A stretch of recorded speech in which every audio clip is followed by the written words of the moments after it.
आप लोगों का स्वागत है।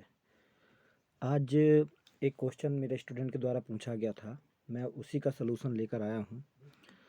तो आइए देखते हैं इस क्वेश्चन के बारे में। ये क्वेश्चन आपके सामने स्क्रीन पे दिख रहा होगा। दो छोटी गोलाकार गेंदें जिनमें प्रत्येक का आवेश Q इक्वल टू 10 माइक्रोकुलाम है। तो ये माइक्रोकुलाम में दे रखा है, इसे 2 मिनट लगेगा SI यूनिट में बदलना। तो यहीं पे हम लोग देख लेते हैं।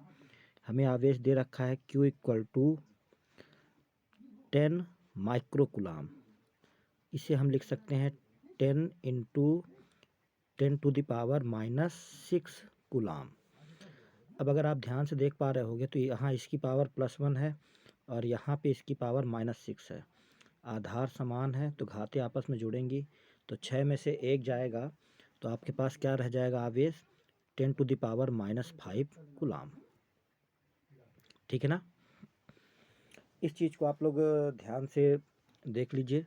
तो आवेश का यहाँ पे आपको मिल चुका है Q इक्वल टू 10⁻⁻5 कुलाम के बराबर। ठीक है ना। इसके आगे के लिए क्वेश्चन को आगे पढ़ते हैं। क्वेश्चन आगे दे रखा है आपके लिए,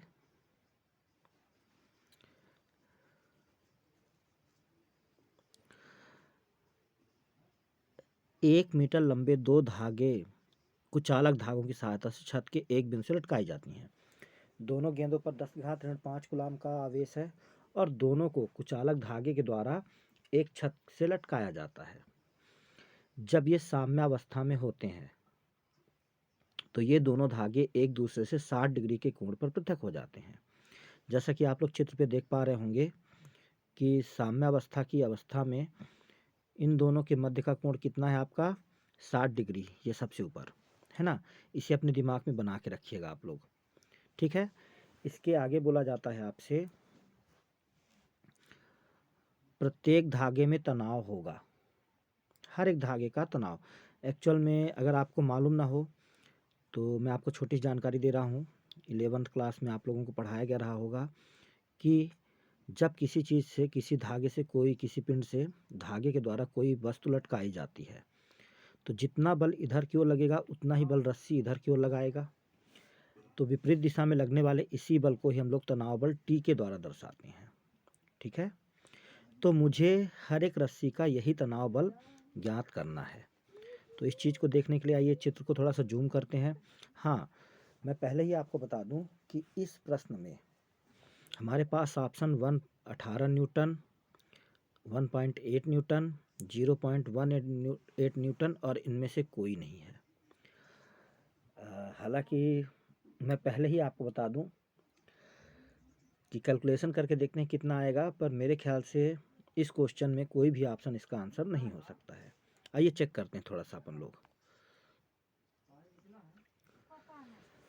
थोड़ा सा जूम कर लेते हैं पहले।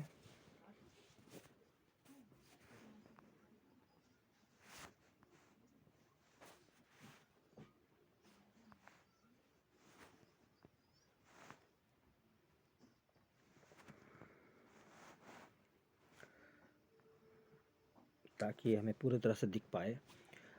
आप ऐसा समझिएगा कि आवेश को तो पहले ही हम लोग देख चुके हैं, 10⁻⁵ के करीब था, है ना। तो दो आवेश 10⁻⁵ कुलाम के हैं और इनके शीर्ष का कोण कितना दिख रहा है आपको यहाँ पे 60 डिग्री। और अगर हम लोग ध्यान से सोच पाएँ इस बात को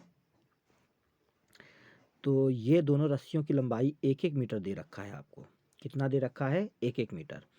तो अगर थोड़ी देर के लिए मैं इन दोनों आवेशों को जोड़ता हूँ तो मुझे ये एक त्रिभुज दिख पा रहा होगा आपको।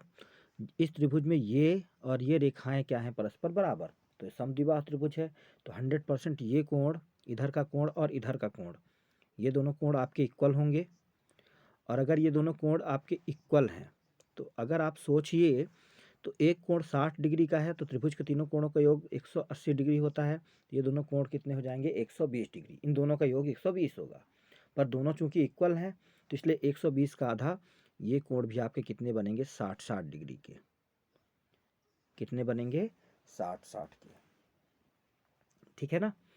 तो ये बात तो दिमाग में बना लीजिएगा कि ये कोण 60 डिग्री है। अच्छा, दोनों आवेश एक दूसरे पर धनावेश हैं तो प्रतिकर्षण बल लगाएंगे, है ना। और कितना बल लगाएंगे, तो यफ की वैल्यू हो पाएगी, मैं रेड कलर से लिख दे रहा हूँ ताकि समझ में आए। यफ होगा के क्यू स्क्वायर बाई आर का स्क्वायर। तो आप खुद ही देख पा रहे होगे कि ये तीनों कोण 60-60 डिग्री के हैं, तो ये समबाहु त्रिभुज है। और अगर ये समबाहु त्रिभुज है तो तीनों भुजाएं इक्वल होंगी, तो ये वाली भुजा भी, आवेशों को जोड़ने वाली भुजा भी 1 मीटर की ही आएगी। तो बटे में आर स्क्वायर है तो 1 का स्क्वायर आप रखोगे, ठीक है ना। फिर के की वैल्यू, कप्पा नियतांक होता है 9 गुणे 10 की घात 9 रख लिया हमने, इंटू करके क्यू स्क्वायर की जो वैल्यू है, तो क्यू की वैल्यू 10 की घात ऋण 5 थी, और 10 की घात ऋण 5 का अगर अपन वर्ग करते हैं तो 10 की घात ऋण 10 आ जाएगा। और अगर अपन इसे कैलकुलेट करते हैं तो दोनों आवेशों के मध्य लगने वाला बल ऋण 10 में से 9 गया तो ऋण 1, यानी कि 0.9 न्यूटन आ रहा है, ठीक है ना। तो यहाँ तक अपने दिमाग में इस चीज़ को बना लीजिए आप। और अगर ये 0.9 न्यूटन के बराबर है तो सोच के देखिए, जो तनाव बल होगा रस्सी का, उसका जो डायरेक्शन आएगा वो इधर आएगा, और इसे हम अगर टी से दर्शाएं तो ये कोण आपका 60 डिग्री होगा। तो इधर की ओर तनाव बल का घटक कितना आएगा, टी कॉस 60। कितना आएगा, टी कॉस 60।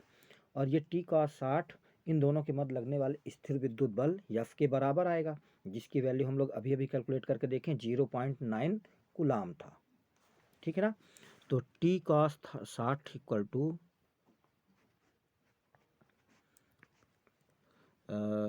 0.9 के इक्वल, 0.9 न्यूटन, ठीक है ना। अब cos 60 की वैल्यू क्या होती है, 1/2। तो बाई 2 का जो हम तिर्यक गुणा करेंगे तो यहाँ पे t इक्वल टू क्या आएगा, 0.9 इंटू 2, ठीक ना। तो इक्वल टू कितना हो जाएगा आपका,